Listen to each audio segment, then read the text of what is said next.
Oasis. Practical Wisdom with Scott Allen. Hello, I am Scott Allen, and thanks to my daughter Kate for developing the intro to the Practical Wisdom for Leaders podcast, where we offer a smart, fast-paced discussion on all things leadership. My guests help us explore timely topics and incorporate practical tips to help you make a difference in how you lead and live. If you haven't done so, please click subscribe so you automatically, seamlessly stay in the know when we publish new episodes. Likewise, please provide me with feedback. What do you like? What do you dislike? And what else would you like to know? And now, today's show. Welcome to the episode. We are with Susan Murphy today. She is the Chair of Leadership Development at the University of Edinburgh. She's a professor and she's in the business school. And Susan, when I think of you, I think of two words. They come to mind for me. Adventure, because you've gone on this adventure. You moved from California to the UK, probably, is it about 5 years ago? That's about 10 years ago now. Oh my gosh, Yeah. 10 years ago. So you've been on this life adventure. And I think about lifespan. You were really one of the first scholars that I came across. And I think we were actually at an ILA session, and you had given a presentation on leadership development across the lifespan. And I had really never thought of that as a topic. And so I kind of sat in the audience and my mind was blown. And so I am really looking forward to this conversation today. And maybe you can just fill in a couple of the blanks that I left out about you so our listeners have a sense of who you are. All right. So yes, I have been in Scotland now. It's not quite 10 years, but it's a while. And it's been really interesting to move the family to a different culture. Even though we all speak English, we speak different English. You no longer put on a sweater, you put on a jumper. And you no longer wear pants. You should wear them, but you're actually wearing trousers. So there's all these sorts of differences in culture. But when I think about leadership across lifespan, I think of a couple of different things. When I was a kid, I was in 4-H. And part of 4-H is about really building kind of future leaders, whether it's in farming or other kinds of things. And there's a lot of things that they did with us early on to kind of get us taking up sort of leadership responsibilities, where it was either communicating effectively, taking care of your animals, keeping the records for your animals or things like that. And so they, had this long history. It's not just like the Boy Scouts, the Girl Scouts, Campfire Girls in terms of leadership. But when I was at Claremont McKenna at the Kravis Leadership Institute, we were asked it's one of those things, when there's grant money. Southern California Edison had some grant money to help develop young leaders throughout, Southern California. And so we started kind of looking through what we had to develop our leadership in students at Claremont McKenna, and we started talking about leadership. And so here were these 15-year-olds, 14-year-olds coming to learn about leadership who already had quite extensive knowledge about what leaders should do, how they should act, how they use leadership, how they've seen bad leadership. And that really started us on the path of kind of looking further back in terms of when does leadership really begin? Well, and I love that because yes, when I think of leadership development or leader development, my mind may be a little high school, and then I think collegiate context, and then I think, of course, corporate or adults. And so this perspective, I think, is just wonderful because it's really looking at the totality of our existence in many ways. I mean, and I love that. So you just co-authored a paper with 3 others, and I've received an article in press version of this paper, and it's wonderful. And so maybe even help take us through. You all start at preschool, which I think is awesome, and you end in late adulthood. Would you be willing to take us through? Maybe we could start at preschool, and what are some things that we think about for individuals? Because you're exactly right, 4-H. And actually, the Association of Leadership Educators really was founded out of a lot of the extension programs at land-grant institutions in the United States. And a number of those people were involved in 4-H or Future Farmers of America. I became familiar with that. And so I think that's wonderful. So preschool, tell us about Well, so that's really interesting. Back in, I think it's about 2009, we held a conference at the Kravis Leadership Institute. We have the annual Kravis D-Relay conference, and we wanted to take this long lens look.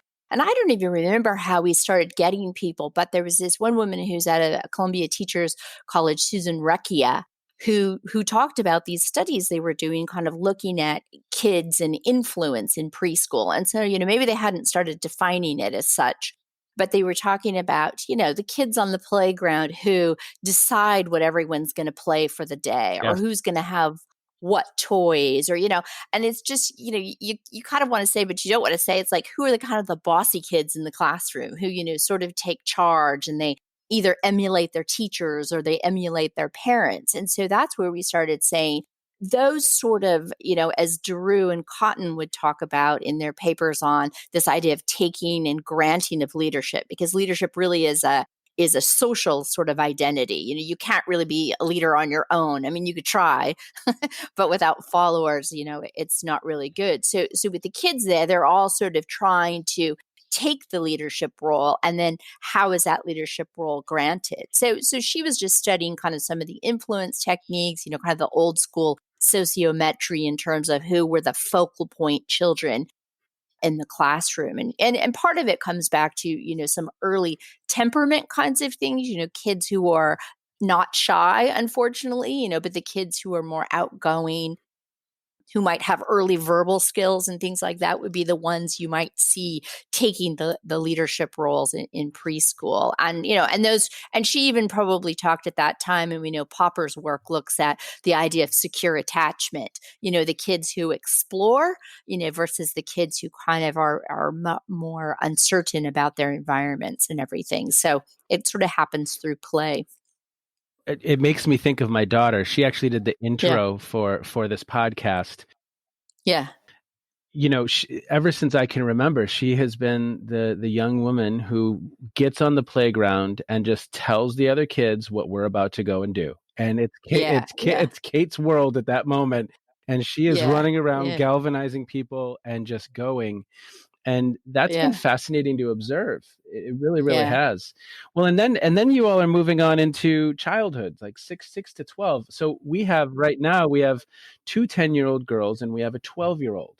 So how do you think about this phase? So in that one there, I think, kids here, I think in the earlier stages, it could be a little less socially driven. And as they get into childhood, it's kind of more around peer group. So there's sort of sorting and everything. So I also have a 10-year-old, and it's kind of fascinating to watch his classroom dynamics around kind of who runs the show and everything. But, kids at this point are getting a little more independence. So, whether they're participating, we kind of have here in household chores, they may be interacting with siblings. They're really having more social interaction. And so we kind of call this externally driven. So people behave in their leadership roles, sort of, again, going back to Drew and Cotton, in terms of who's giving you the leadership role. Do you kind of, maybe our prototypes start coming in and thinking about, does this person fit the role? And this is where, unfortunately, you have some of the genetic stuff with around the tall kids, the talkative kids, that, anybody who sort of stands out can be quite influential, but they are sort of, they're driven by who's giving them credit. Are the teachers turning to them? Maybe they're starting in sports at this point too. That goes a little more in adolescence. Yes. And I see that play out with my 12-year-old with athletic. It seems that if the coach is validating the player, or if the individual child has skill, then that's a source of confidence and a source of visibility for that child in some ways as well. Another one I'm noticing, which is kind of interesting, because I don't know how it is with your 10-year-old, but we have gaming, and that becomes a little bit of a social outlet for them. And they have their headsets on, and they're talking with their friends who are not in the same space as them, but they're almost working in virtual teams, whether that's in Fortnite and such. But that's even an interesting dynamic to watch play out as well. Yeah, yeah. And kids today too is, I mean, I'm kind of wondering if this is going to propel them sort of ahead in the leadership and team space, because, there was that recent National Geographic article on Zoom fatigue being real. And it is sort of this idea of you're working with less social information, or, for social intelligence than you usually have to, and it can become very taxing. But for these kids, it probably becomes quite normal. The other thing they do too is, in addition to being online, they're also on their phones in FaceTime. Yes. So with some of their friends, as they're playing the game, they're also talking on this other channel as well. So it's quite interesting how they, do the leadership role, if you will, or do the cooperative learning on their teams. Yeah. Exactly. Because so where I am right now, I can hear my son sometimes, and he's in the other room, and they're working as a team. They're no, go here. Yeah. No, do that. And I don't know the terminology, but it's really, really interesting to watch play out. So then we get to adolescence. So this is 12 to 18-year-olds.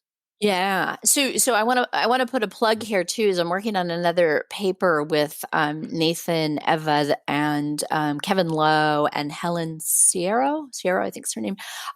And we're talking about adolescent girls, because we're saying sort of like, at each of these stages, in addition to your leadership, you sort of have these developmental tasks as a human, if you will. And so in adolescence, you're really kind of figuring out who you are and who you're not. And so to us, this adolescence becomes a really critical point for people deciding, am I going to take those leadership roles, or is that not me? So two things kind of come into play here. It's both about them as an individual, but it's sort of about what they think leaders do. And, having dealt with, we actually did leadership training for 12-year-olds at the local middle school. And one of the kids once told me, oh, leaders are the people who lie. I said, what? And they go, well, they've got so many things to balance. They can't tell the truth to everyone. So this kid didn't want to be a leader because they see leaders as a certain type of person. So there's a lot schools can do in kind of opening up what leadership looks like. And I feel like because we've kind of got these ideas of the leader as CEO who does a particular thing, that we start kind of, what's the word, pruning the tree of leadership, as you say, and just having kind of one single viewpoint. But at adolescence, if we could get more people thinking more broadly about leadership, broadly defined, I think it would be very, very useful. But again, kids here looking for who they are, who they aren't, lots of different interactions with peers to kind of try out new things, new relationships with their parents because their brains are changing, and now they can kind of do more sort of hypothetical thinking, scenario planning, if you will. And then they start looking for role models. But quite an interesting time, because if you think about, and this is what we've predicated this on in some of our other writings, is that when individuals come to a company or even come to college, people think that this is the first time they've had leadership development. When they've been thinking about, am I a leader? Am I not a leader? What kind of a leader am I? What kind of leaders do I like? Probably for all of their lives. So it is good to kind of look back and think about who were their role models then, what were they hearing in terms of leadership messages? I make this joke, and I don't, you may have to cut this out. We'll see. So when I was a kid, my father was a contractor. So he built houses and he did all these other sorts of things. But every Saturday, if we'd go ride around the job sites with him, he would jump out of the truck and start screaming at the framers or the roofers or the foundation people or whoever was building that day. And I always thought, oh, I guess that's what leaders need to do to kind of get people in line, is you kind of have to you've got to be very directive.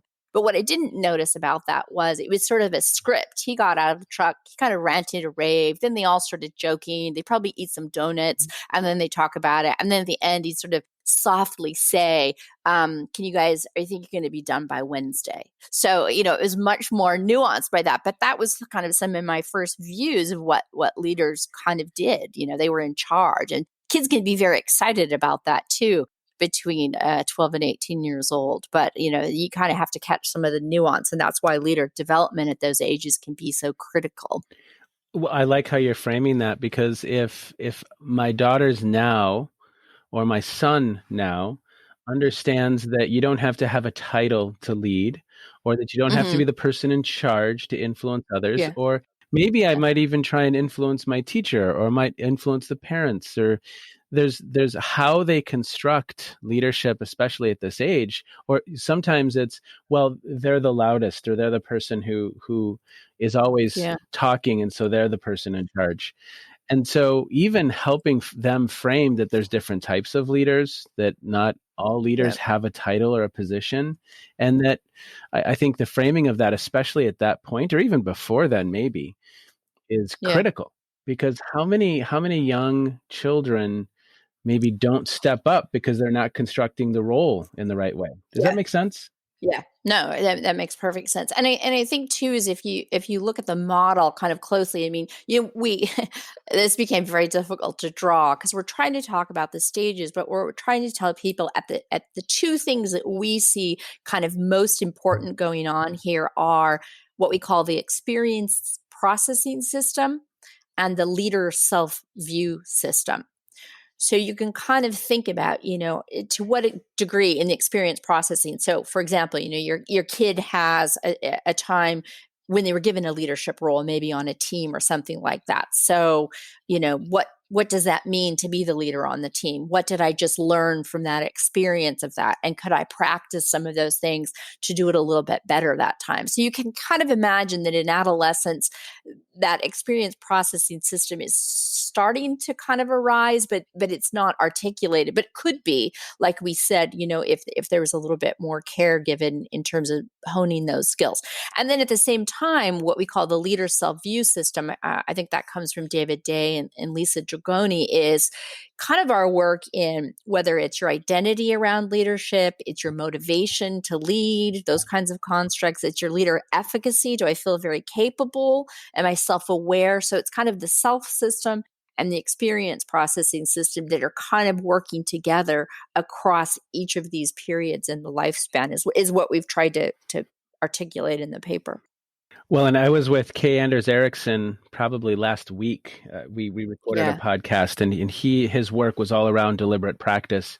And if you have not read Peak, which it was Erickson and Poole, and it came out a few years ago, maybe it was 2015 or 2016, but the book Peak just fundamentally shifted how I think about leader development, leadership development.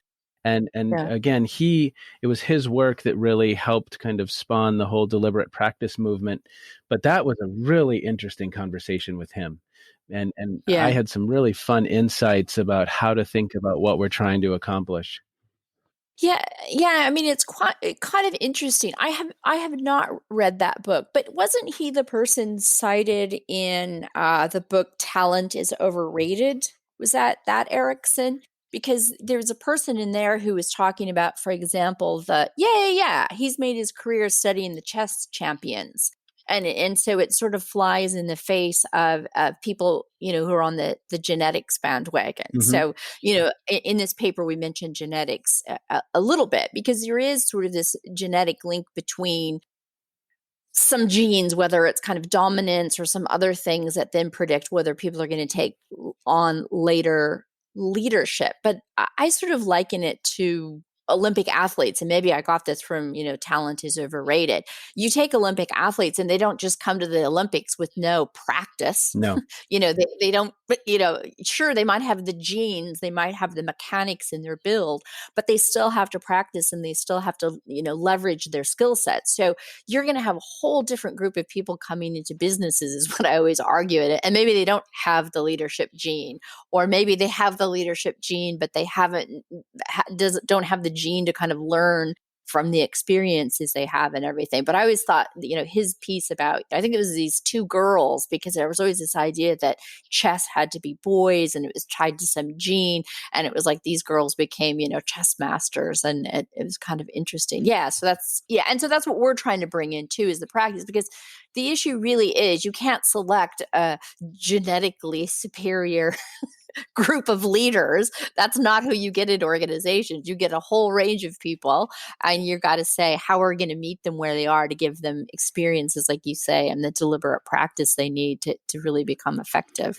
Yes. And so Erickson so in 1993, he wrote a paper. I'll send it to you and I'll put it in the show notes so people can see it. And I'll also put Peak in there. But he was cited by the 10,000 hour rule. He was cited by Gladwell, who Yeah. oversimplified, in my mind, Yeah. very much oversimplified what deliberate practice is. It's not, you can't just put me on a golf course and have me play for 10,000 hours and I become, world class. It's 4 primary ingredients, but then in the book, he really talks about 11. And so it's time, repetition, real-time coaching and feedback, and working on skills outside of your current ability level. So if we want to create a world-class cellist, well, it's probably 20 years, and it's 4 to 5 hours a day, repetition, real-time coaching and feedback, and consistently working on skills outside of your current ability level. Surgeon, same gig, right? And that's kind of what's happening when we train a cardiac surgeon. They're going through that process. And so his work really did shift kind of how I think about, but I love the fact that you had included that in this paper. And so then we get into emerging adulthood, and that's the space I think that, at least in my mind, we're most familiar with. Whether or not it's incredibly successful always, I don't know, but that's the space where we most identify leader development. Would you agree? Yeah. Yes, I think so. And I think, to tell you the truth, living in Europe, there's not much in the space of college and university leadership development at all. It's probably where the US was. Let's see, what was 20 years ago? 25 years ago, probably where the US was in terms of college leadership. It's just brand new. So that's interesting as well, because I always wonder how the US, people, the leader development specialists in companies, sort of incorporate what people are learning at university to bring to the workplace. Whereas here, it might be the first place that people are getting some of that. And I think in some ways, leadership really changing. And, I don't want to talk about COVID, but I was reading something from about a year and a half ago that Microsoft, interestingly enough, had put around some of that research that said that 80% of our work now is done in teams. So even before COVID, we are already doing quite a bit of teamwork, and now we're doing remote teamwork. And so, what does that really mean for leadership? In our leadership development in this emerging adulthood, and I think we had this little bit of research, and I don't cite it in there, that was looking at implicit leadership theories. The kind of the prototypes that people have about leadership, like whether they're dominant, whether they're tyrannical, whether they're nurturing, and all of those kinds of things. And one of the things we noticed in this data set of about 1,000 people was young people have very stereotyped views of what leaders do still. And so whether that comes from, movies, press about Elon Musk, or whatever it is, they do have kind of those quite stereotypes. So as much as you can get people into leadership development, I think that really helps them see leadership a little bit differently. But yeah, the emerging adulthood, it's going to be. I also have students, kind of another kind of trend I've seen is students who say, "Do I really have to become a leader?" Well, it's, what's interesting right now is, so in Ohio, you'd mentioned COVID-19.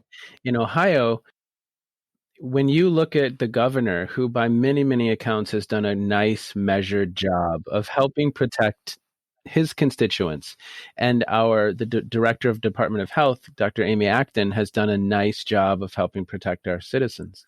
But the price they pay for doing so, at least on Twitter, which can be a cesspool, as you know. Yeah. It is an interesting topic that I've been reflecting on. Why would someone want to subject themselves to some of that? You really have to have an incredible passion for the work, or be very narcissistic and want to be in control. But because and I don't know, I shouldn't say now more than ever. I don't know what the past looked like, but it certainly has amplified some of those other voices that it can be toxic, right? Yeah. I always wonder about people like that, if they just don't look at some of that stuff, because I think it is. You kind of have to do, when you're balancing the value of things, when people become so polarized and you have to balance that value, you're always going to make 50% or 40% angry with you. So what can you do? But that probably comes in too, as people kind of move out of that young adult phase, and, we ended at 30, which, I think that, some people still at 35 might be considered in that adult age. I was just talking to a woman just a couple of days ago, and she's about 35. And she started talking about within the last year how purpose and values around her leadership really make a difference to her now. She says, I just kind of did what the company told me to do, what I thought I needed to do as a leader. And she goes, and it started at this age now sort of not making sense. And so she started looking a little bit more at that purpose. And I think those leaders, if you have that purpose and in your heart, what you're doing is right from whatever value set you're leading from, I think it becomes easier to say, thanks, Twitter, for that. Yes. Yeah. You know what? I'm gonna stand by my principles and follow through and do what I think is correct. And well, let's talk about middle adulthood, because that's really, of course, this is not everybody, but probably the majority. This is the phase where people are in more formal leadership roles, those who choose to take on the management role, those who choose to take on. And so what's always interesting is I'm oftentimes sitting with MBAs who are between 20 and 30, a good faction of which don't yet have a leadership role. And at times then, when I am with individuals who have that leadership role, it's a totally different conversation. And so this is that phase where they're practicing and they're actually experiencing leadership in a different way. Yeah. It might even be an emerging adulthood. Again, it feels like a decision piece where people decide, is this going to be me or not? And as I started to say again about the people who say, well, isn't there other ways you can move up in an organization? Because they're looking for more pay or more prestige. And I go, there is. But I said, the idea is if you're good at what you do, you want to share that technical expertise with a good team of people. So I would say in the emerging adulthood, it is very much, are they going to take those roles or not take those roles, and kind of really deciding what that next thing looks like. But you're right. In the middle adulthood, that's where the leader development programs are trying to enhance some of this. And it's interesting because the NHS here, they've moved into kind of new leadership development, and they call it Leader Development 2.0. And they really have taken on these ideas of identity, leader purpose, authenticity, all of that sort of stuff now that really is it's almost like the honing of your craft of leadership in this purpose driven, so either you've taken it on fully, or you're still sitting on the fence maybe a bit about it, but that's kind of where we think that purpose comes in. Mm-hmm. Well, and one thing I love that you've included in middle adulthood is marriage and parenthood. Yeah. I don't know. It may have been an article by Barbara Kellerman, or it could have been Keegan, but there was a book that maybe it was Kellerman who edited the book, but and this must have been in the 80s, but it really focused on parenting and it could have been Keegan, parenting as a leadership role. I haven't seen a lot written in this space, but as I think about what my wife and I we're partners in helping lead our team, which is our family of 5 of us, especially during some of these challenging times right now. I really do view us as a team, and I do view our roles as leading them through this challenging phase. It's so even probably even 5 weeks ago when this first started, when we knew we were going to be sheltering in place, quote unquote, we wrote 6 values up on our chalkboard in our kitchen, and it was how many children do you have again? We have 3. Oh, okay. We have 3. So we wrote 6 values, and they're 10 and 12, so they still put up with us a little bit. But we wrote these 6 values. It was move your body, eat healthy, and then we added a 7th after about 3 days. It was work the problem, which means figure it out. and so, but I would love to have a conversation with someone. Maybe we'll have that conversation. I don't know, but it's.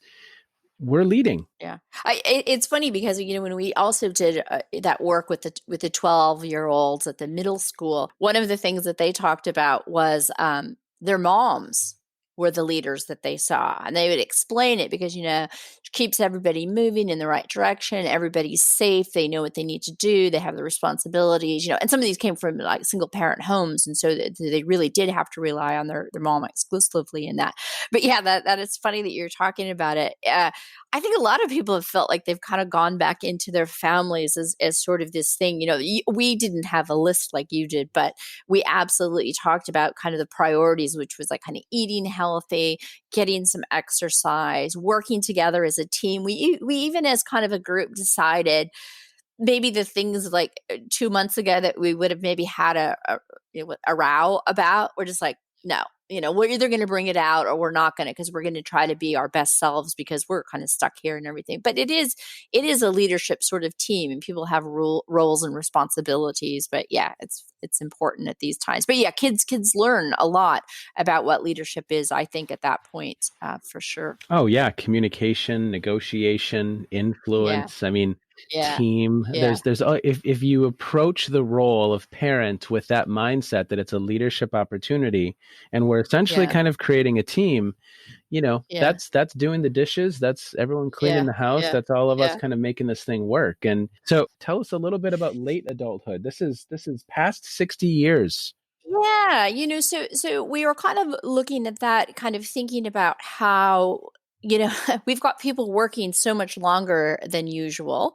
And so I think at some point at 60, people might be retiring, or 65, but they're going to be probably around in the workplace until they're about 70. So it's kind of like taking the lessons that they've learned and making those relevant. And at the same time, though, allowing them to kind of expand and extend their leadership. So, it's like, I don't see a lot of people giving up right now. I see them jumping on Zoom meetings and having the efficacy to do that. But I think that legacy making is about, what was my leadership all about? So it's taking the purpose and going even further and saying, what can I do kind of for the next generation? So it's kind of like the other Erik Erikson. I'm talking about that, what did you call it? Generative. So passing things back to the previous generation could be, but yeah. Yeah, sharing their Yeah. wisdom. I did a podcast with Susan Comavez a couple days ago, and she said, "Well, would you like me to talk on?" And she gave me a list of 7 things that she could speak to, and I said, "I only want the totality of your wisdom, Susan." Yeah, exactly. And it was a wonderful conversation. Yeah. And I think companies should be making spaces for some of this, because I think a lot of times as people get a little bit older in organizations, they can be pushed in different directions if they're not in big leadership roles. I mean, because a lot of times that is your big leadership role at 60, you're CEO or something. But in other organizations, people can kind of feel pushed aside, and, what can we be learning from them? I always end these podcasts with a little bit of a speed round. And so Okay. I have 3 questions for you. Okay, sure. They're very, very important questions. Okay. So what are you streaming right now? Speaking of it, I was watching Defending Jacob on Apple, which is kind of depressing, but it shows a family kind of rallying around a child who's kind of in trouble and everything like that. So that's been I already got through Friends over the Christmas break, so I have to pick something else anyway. Oh, that's great. So Defending Jacob. And any podcasts that you love right now? I'm not listening to any podcasts right now. Unfortunately, one of the things the kids and I do for entertainment is go deep into the YouTube depths of soundboard prank calling of IT scammers. It's things like that where they get their justice because the scammers are being pranked and everything. So we're on kind of a justice patrol. All right. I have not heard of that, but I will have to check it out. We've been exploring other YouTube. We've been spiraling on YouTube in other ways.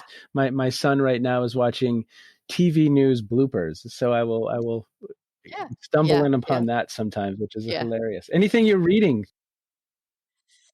Well, I'm going to start reading Peak. I did make a goal of reading more fiction this year, so I've read is it Where the Crawdads Sing, and I'm reading kind of something else about Scent something. I listen to books mostly because it's a way to rest my eyes from kind of days of writing and things like that. Are you going to ask me about music? Sure. What do you got?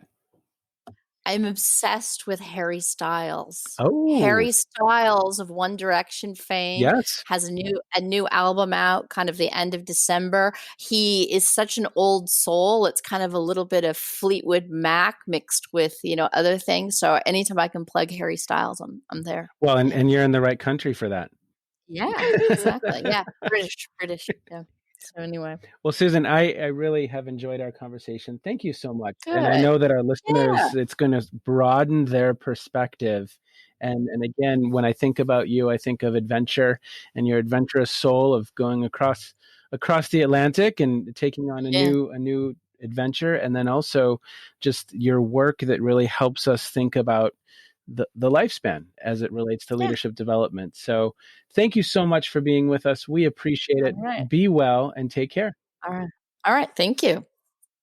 Similar to how Kathy Allen had really stretched my thinking in the second episode of Phronesis, my conversation with Susan Murphy really expanded my thinking as well. And I think there's just so much opportunity in this space. There really, truly is. We have an opportunity to shape the mindsets of our youth, to help them move past some of the norms and ways of thinking, maybe that leaders have to have a title, or that leaders are liars, or that leaders are men or boys, or that leaders are loud, forceful, extroverted. And we have an opportunity to really build some archetypes and provide our young men and women with examples that can change their lives fundamentally. My daughter just for school developed a diorama, and in that diorama she had a picture of her as the President of the United States at 10 years old.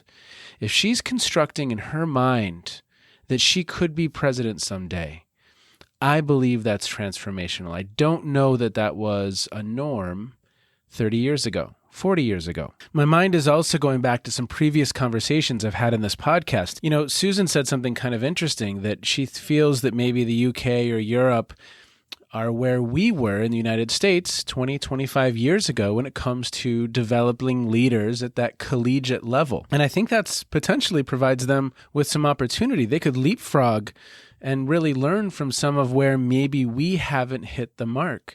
Dave Rush in episode 1 said, I have a fear that maybe what we're doing isn't making a difference.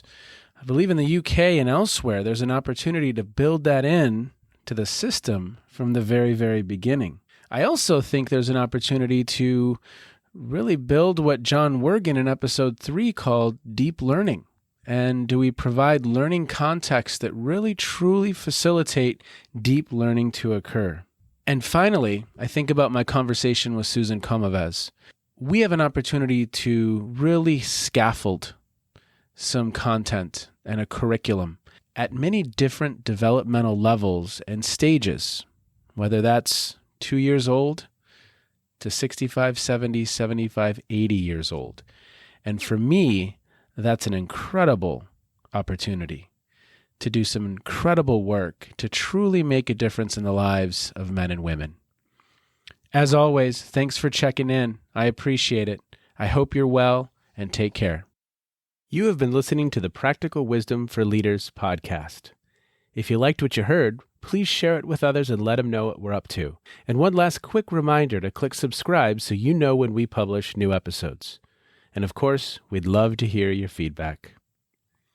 You can stay in touch with me by visiting www.scottjallen.net or any number of social media platforms. Be well, be safe, and make a difference wherever you are on this beautiful planet. And now, here's Kate's twin sister, Emily, with the outro.